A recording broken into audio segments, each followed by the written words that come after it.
എടാ ഒളിക്കണ്ട, എന്നെ എതിർക്കാനുള്ള ആയുധമല്ലേ ഇത്? എടാ ധർമ്മയുദ്ധം നടന്ന് നിനക്കറിയോ? എനിക്കറിയില്ല. ആ എന്നാ പറഞ്ഞു തരാം. എതിർക്കുമ്പോൾ എതിരാളിക്കും തുല്യ ആയുധം കൊടുക്കണമെന്നാണ്. ഒരു ഗ്ലാസ്സിൽ ഒഴിക്കടാ. ഗ്ലാസ്സിലേക്ക് വേണ്ട.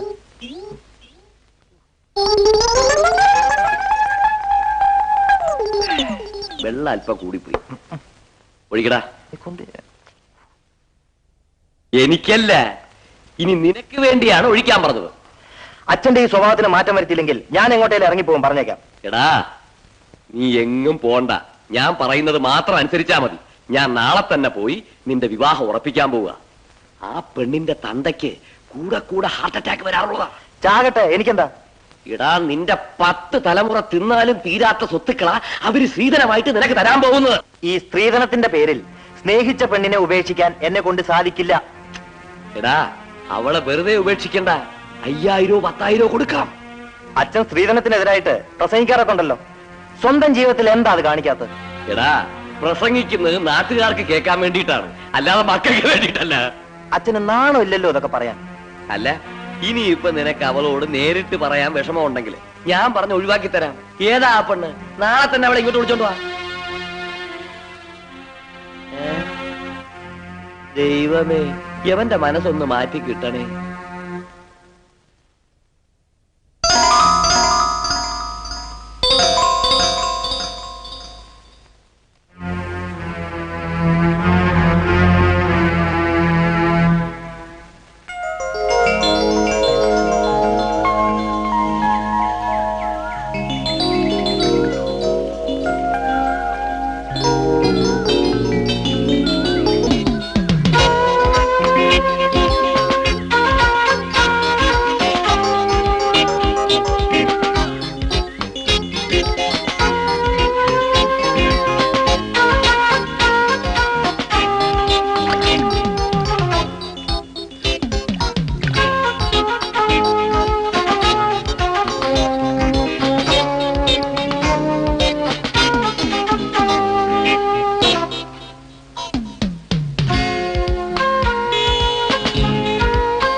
സദേട്ടാ, സദേട്ടാ, സദേട്ടാ.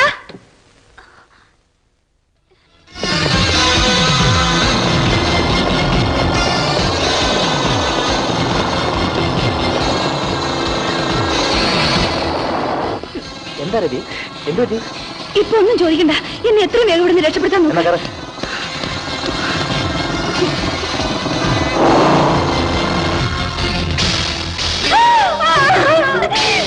ചേട്ടാ, ചേട്ടാ.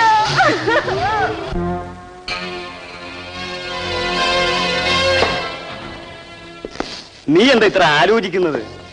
നമ്മൾ ഇതൊക്കെ ആദ്യമായിട്ട് ചെയ്യുന്നതാണോ? എടുത്ത് കുടിയടാ. എനിക്ക് ആ ഡ്രൈവറുടെ മകൾ കണ്ടതിനെ കുറിച്ചാ പേടി. അവളത് ലതികയോട് പറഞ്ഞു. അതൊന്നും അവള് പറയില്ല. കൈ നിറയെ പണം കിട്ടുമെന്ന് കരുതി ഡ്രൈവർ തന്നെ മകളെ ഒതുക്കിക്കോളും. എനിക്കൊരു ഐഡിയ തോന്നുന്നു. എന്താ അത്? അവളെയും നമ്മൾ കൈകാര്യം ചെയ്താലോ?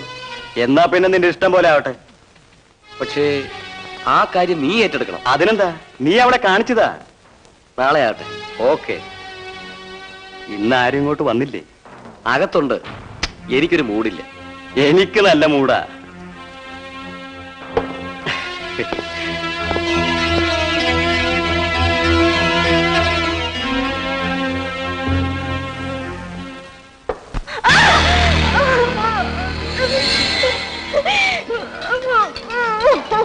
ഭർത്താവിന്റെ ഭരണശേഷമെങ്കിലും നീ എന്റെ ഭാര്യയായിരിക്കണമെന്ന് എനിക്ക് നിർബന്ധമുണ്ട്.